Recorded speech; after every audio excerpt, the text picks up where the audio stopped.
for half a century, WJPZ Syracuse has been the greatest media classroom on the planet. We've trained students from the 1970s to the 2020s on how to run a professional radio station. But the lessons learned and relationships formed go far beyond studios and transmitters. Taking a look back through the eyes of those who experienced it. This is WJPZ at 50. Welcome to WJPZ at 50. I am John Jagay, really excited about today's guest. He is a Hall of Famer. He's from the class of 92. He is now the Senior Marketing Manager for Sodexo Live. He is Rocket Larry Ross. Welcome to the podcast. Thank you so much, Jag. Great to be here today. I'm going to start with you because we have a lot of ground to cover today, but I'll start with you where I start with most, which is how you ended up at Syracuse in the radio station. There was no doubt for me that I wanted to get into broadcasting. I was a longtime listener of Z100 in New York and watched them launch that radio station and almost felt like a part of it. I was a guest DJ multiple times on the station announcing songs. I became a contest participant and frequent winner on Z100 as well. You're dancing around the phrase prize pig. I didn't want to say it because it became a negative later on, but the reality was I probably was at the time. I was totally taken by radio. And as soon as I knew that I wanted to go to a broadcast school. And very quickly, it got narrowed down to Syracuse University and Ithaca College, both about 4 hours away from where I was living in New Jersey, far enough to be away from home, but still close enough where I could return if need be. So felt like a good distance. But after visiting the two schools, it was clear immediately that I fell in love with Syracuse. Everything about it, from the big time sports to having a city not far away from campus, but while you were on campus, you really felt like you were there. And then that radio station, it was that top 40 sound, very similar to what I was growing up with at Z100, and said, oh my gosh, I could actually be a part of this. So you get to the radio station, and I'm going to ask you, of course, some of the roles you had at the radio station, but you were telling me offline before we started recording, you as a freshman on the air, pretty significant moment with Pan Am 103. Huge moment. And that was in December at the end of my freshman year, and a chance to really experience the impact of radio. If you think about the time period in December of 1988, no one had cell phones. There was no internet. So you got your news one of three ways: television, radio, or newspaper. Sure. And there was one that broadcast continuously, and the other that either published in the morning or published in the afternoon, or had those newscasts at very set times. Yeah. So if you weren't listening at those particular times, radio was really your option to get information. And this was really evolving. And we think about security today and the manifests of who's on a plane, and everything is so clear, and all the security measures that take place. It wasn't really like that back then. Right.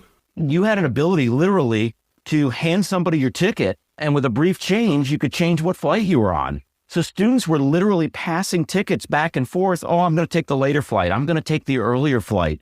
So there was all of this, unknown as to who was on that flight. What we did know, was that there was a large contingent of Syracuse University students returning from London after a semester abroad.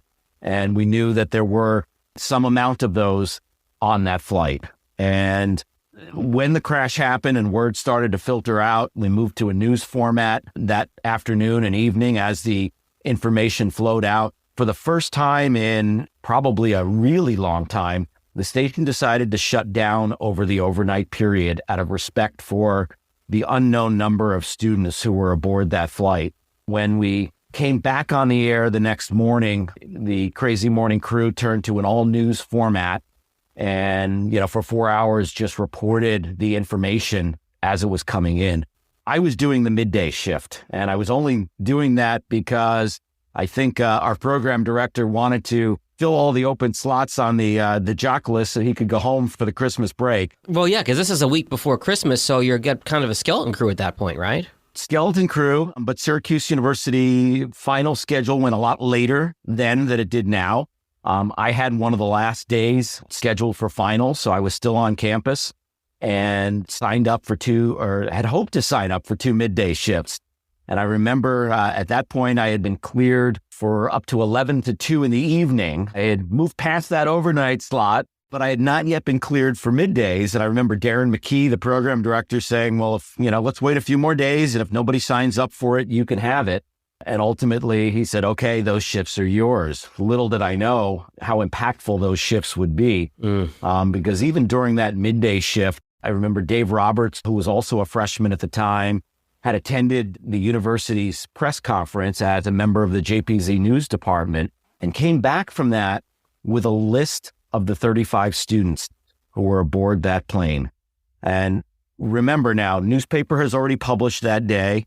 There's no news now on television until 5, 6 p.m. So we're sitting on a list of students on that flight that nobody had.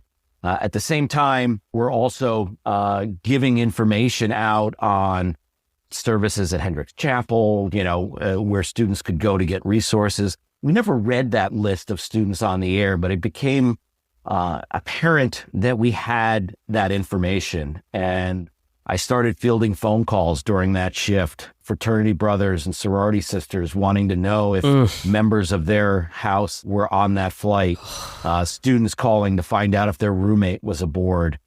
Sometimes I was able to give them some relief and say, no, their name is not on that list. And then there were other times where we actually had to break the news that, yes, they had lost a close member of their family. So extremely impactful and a shift that I will never forget. I'm getting choked up just hearing you describe this. And you're 18 years old, and you've been placed this burden of unbelievable responsibility to deliver life-changing news one way or the other to these folks who are calling you. I can't imagine being in your shoes at that point. It's the one shift at WJPZ that feels like yesterday. I'm sure. And it's been a long time since 1988, but that is so clear in my mind. And the other amazing part of that shift is I got a phone call from a Syracuse University student who was on campus, who was from Lockerbie, Scotland, where the plane had crashed. Wow.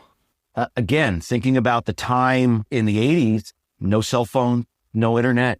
Phone lines were down because of the plane crash in her hometown, and she could not get a hold of her family. She had no idea if her family was okay and just needed someone to talk to.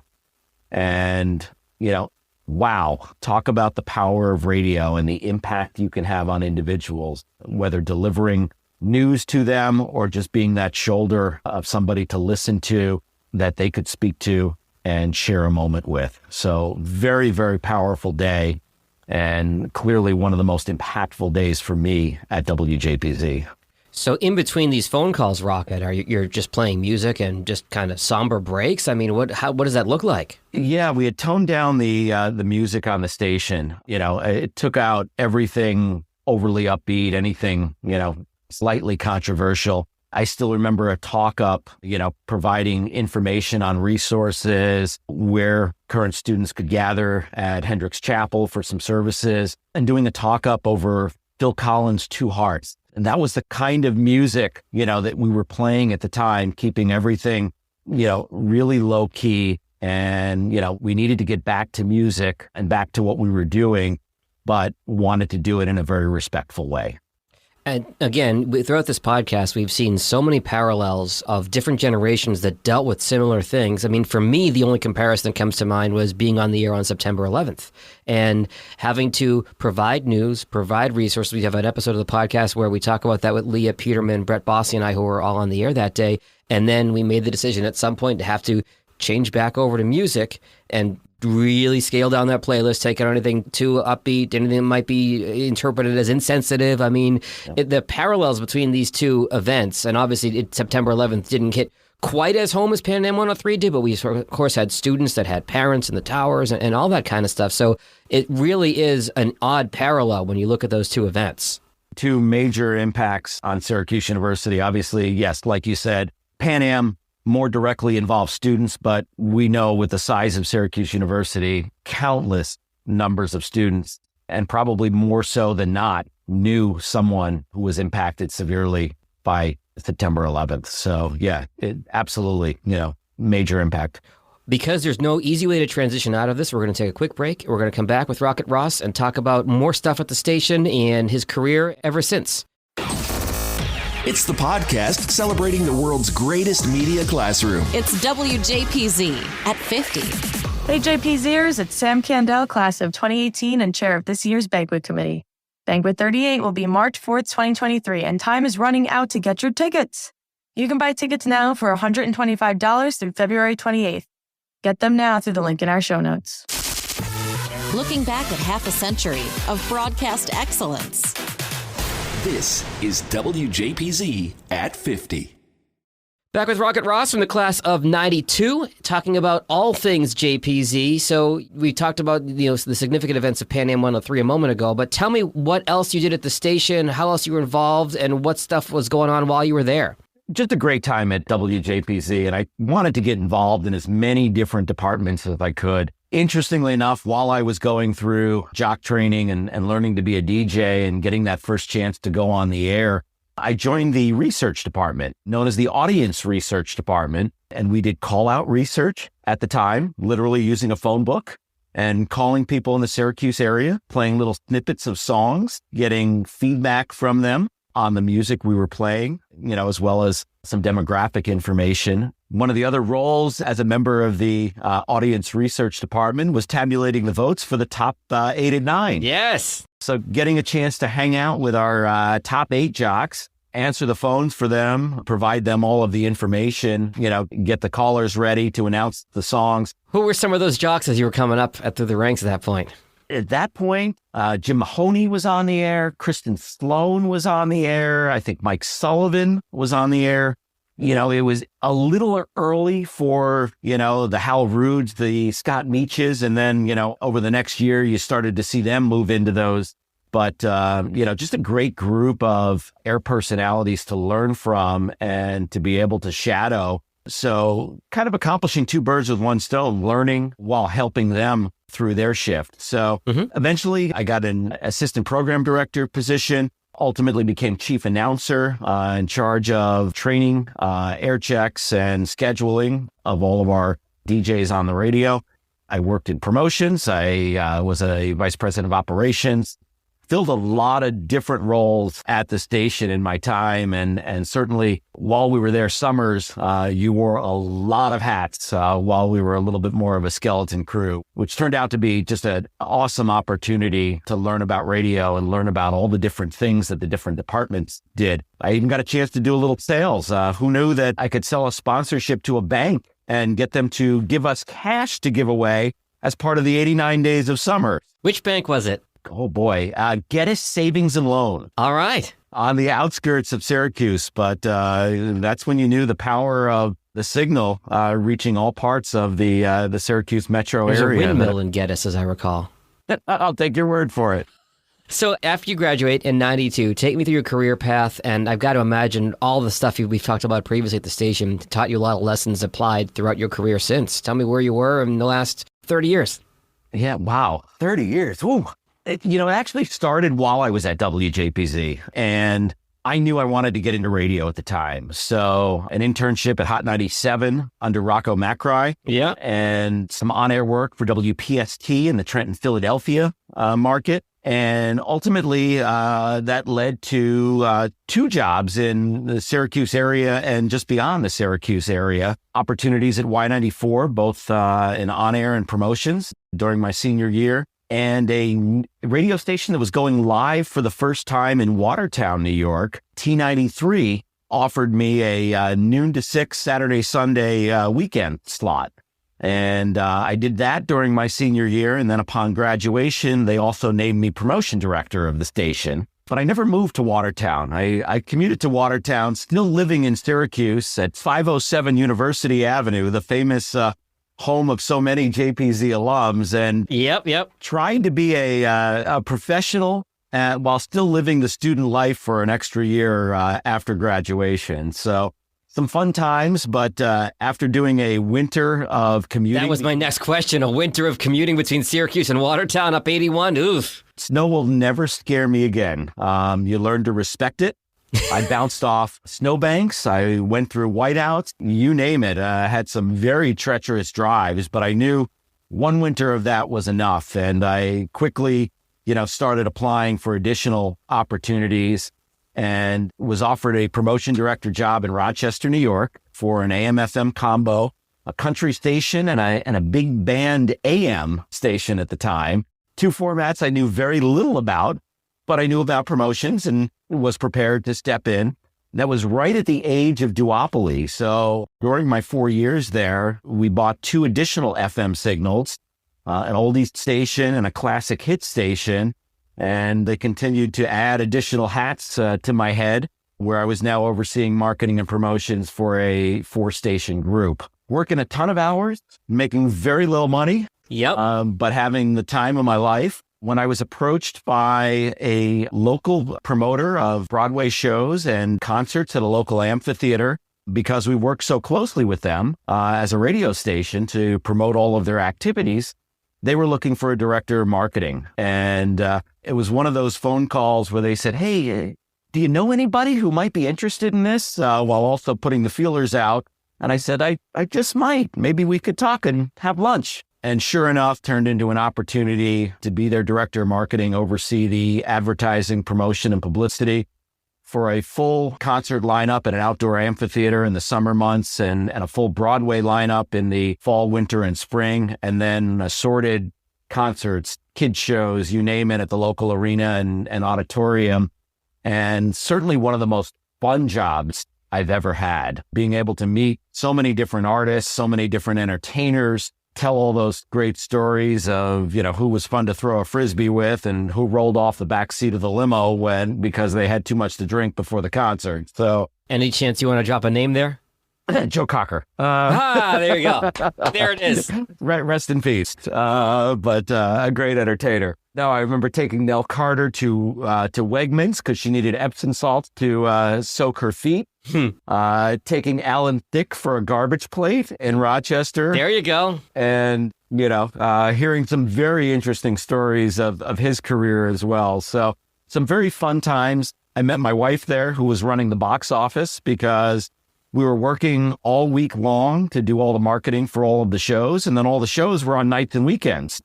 So you had no life.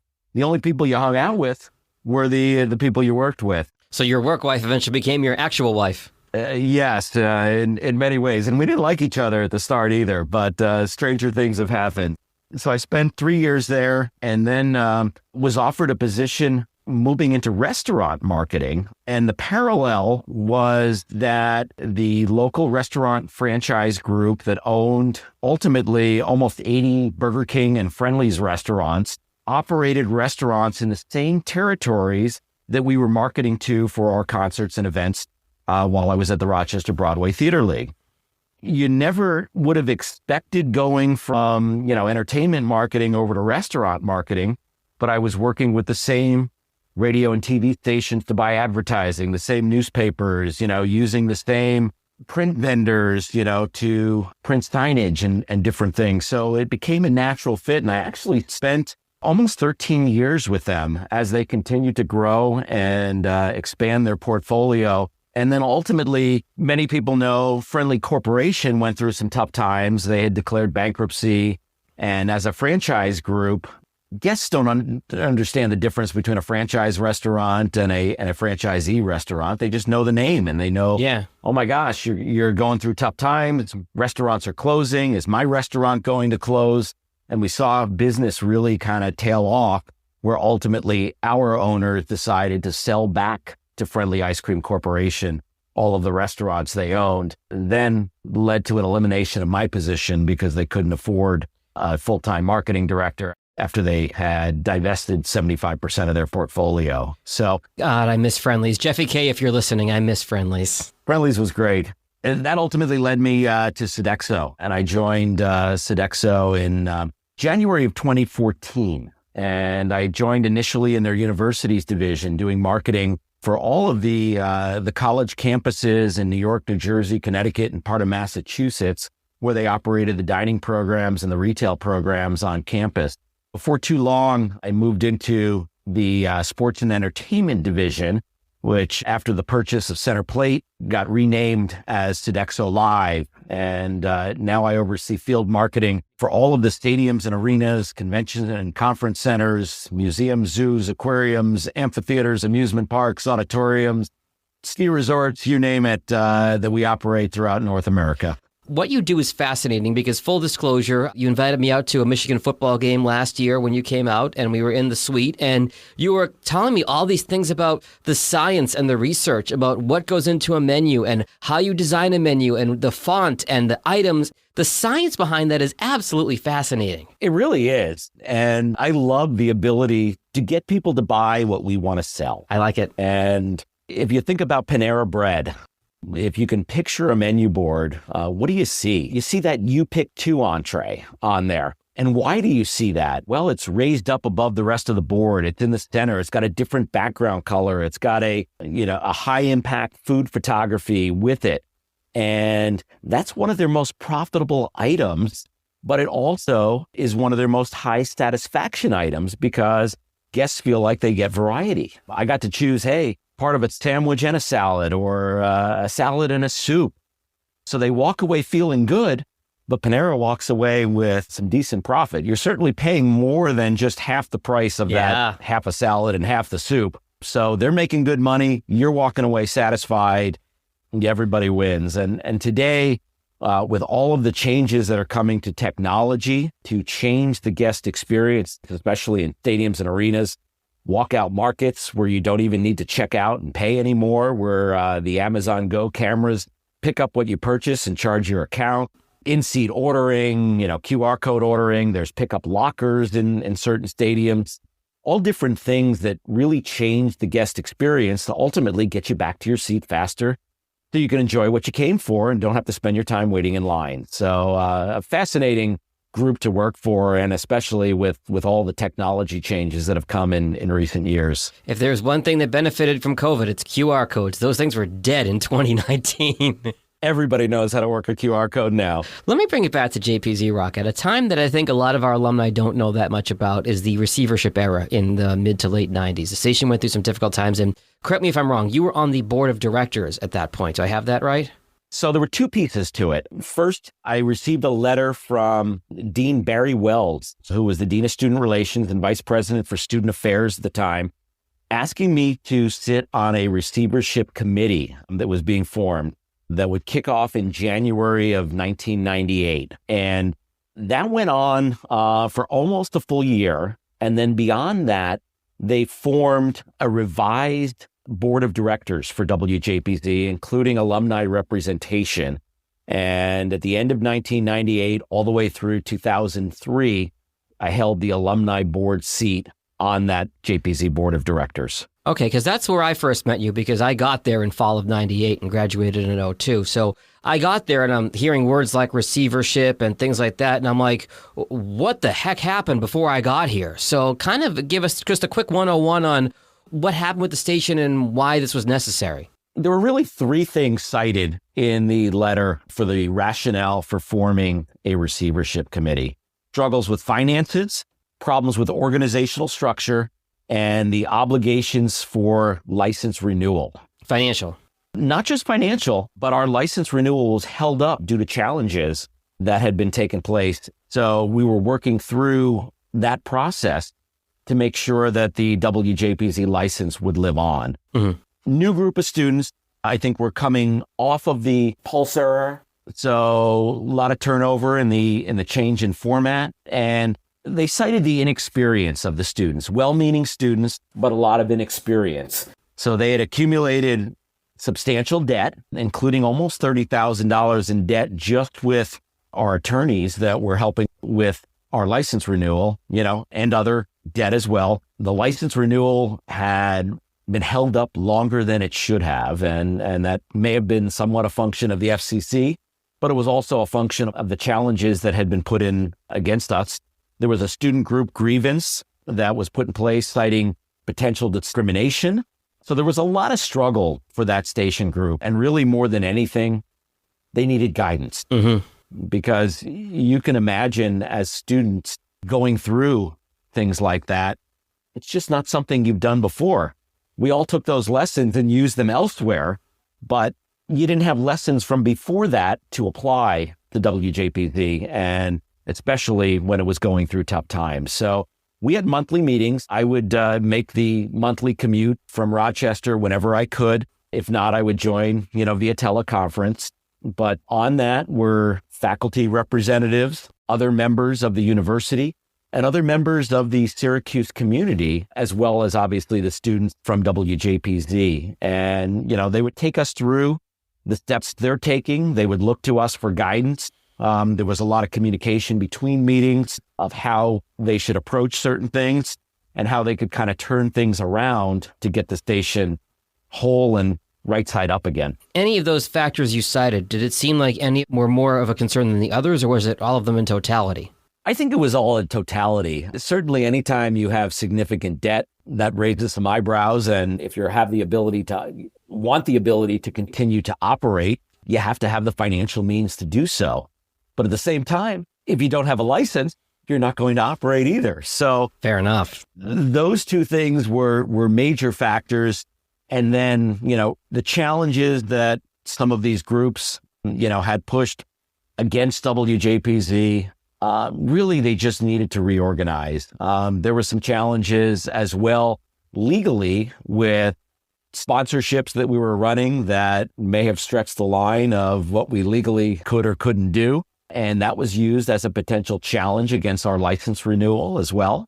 We've all heard the John Oldfield stories of, the signal interfering with WRVO in Oswego. So there were a lot of things that were sitting in front to review, and a legal team that was working on our behalf who we didn't have the ability to pay. Yeah.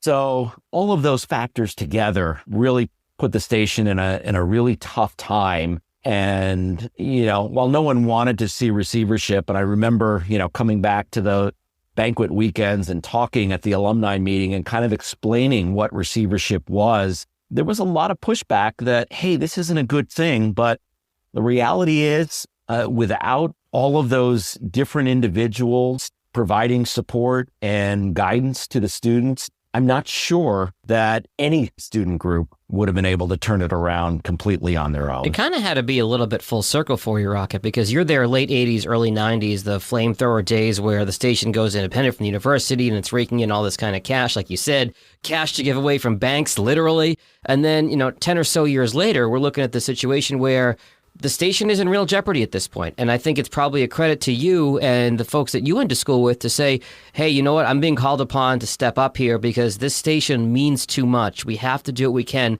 to save this radio station and not let this thing go away after all this time. It did. It meant so much to all of us, and there was no way we were going to let it fail. But at the same time, we had to remember that things were changing and things were different.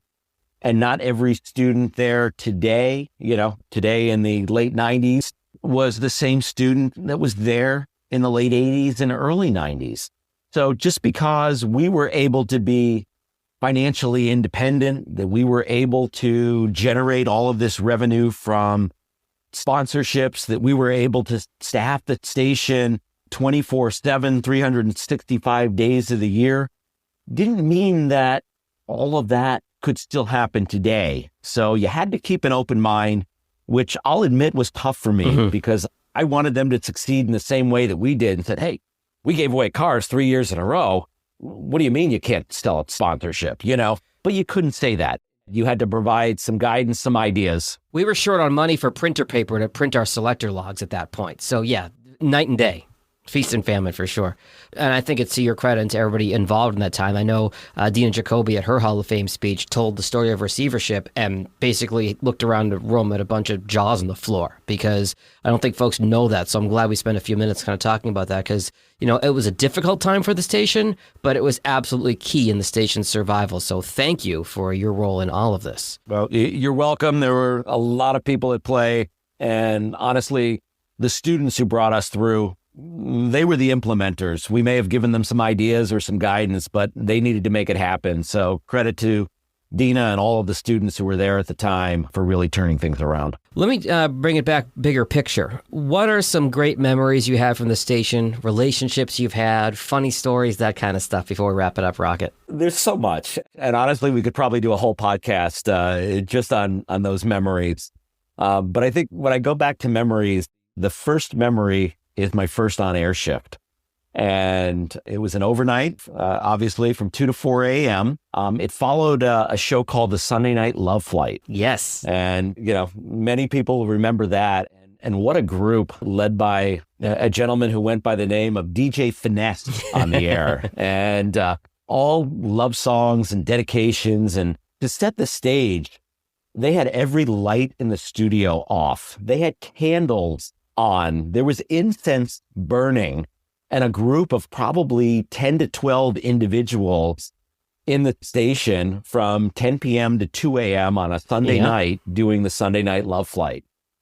And I come on to follow this, very intimidating for a freshman coming in to do his first shift. And, they had the turntables out. I mean, they're playing music in a variety of different ways. So as I get ready to do my first on-air break, a few minutes after 2 a.m. and DJ Finesse, Shelvin was his name, was still in the studio with me. And I've got my headphones on and I pot up my mic and, Z89, the music mix is the difference. It's 2:07 with Rocket Ross in the middle of a 14-in-a-row power play on Z89.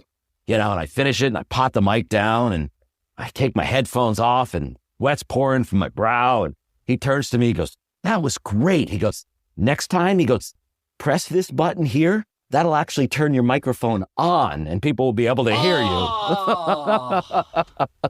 So I had to do it all over again over the next song. Oh my God, classic. And that was the start of JPZ. But so many great stories. I mean, a lot of them come from the summer I spent up on campus and really created so many close relationships while I was there. The story that Dave Gorab always loves to tell is we were broadcasting from the New York State Fair, and we had a Z89 prize mobile. We had a van with all of our stuff until Beth Gorab crashed it, but that's a whole different story. But real quick, the funny part about that is that when Beth called the station after she got into an accident, Dave answered the phone, and they had just started dating, but she couldn't talk to him. And instead she said, "I need to speak to Rocket." But anyway, something had gone wrong that day. And I remember, I was broadcasting. I ended up broadcasting all day at the fair. The person who was supposed to relieve me never showed up. Whatever prizes I was supposed to have, I didn't have. They weren't packed. Everything, it just felt like it had gone wrong that day. Yeah. And I came back with the van. I slammed the keys on the table at JPZ, and I just proceeded to kind of blow up. And, I said, "I'm sick of this. I'm tired of this. I'm done. That's it, Dave. I quit. I'm done." Wow. He just laughed. He goes, "Okay, Rocket, see you tomorrow." And it just kind of broke the ice of everything because he knew it meant way too much to me. There was no way I was going to quit, but he needed to let me sound off. And then he said, "All right, see you tomorrow." So I think that is a perfect place to leave it. Rocket Ross, Hall of Famer, thank you for all you've done as a student, as an alum, and as a friend to so many of us. I look forward to seeing you in March. Thank you so much, Jag, and thank you for doing this. What a fantastic way for us to relive our memories, but two, to preserve JPZ history. So thank you again. I appreciate you saying that. Thank you. The WJPZ at 50 podcast is created entirely by the staff and alumni of the world's greatest media classroom. It's hosted by John Jag Gay, class of 2002. Editing help from James Bames Grundy III, class of 2020. Imaging by Maureen Cooper, class of 1999. And Ed Lacombe, class of 1985. Podcast artwork by Marty Dundix, class of 2001. Follow WJPZ at 50 on Apple Podcasts, Spotify, YouTube, or wherever you're listening right now.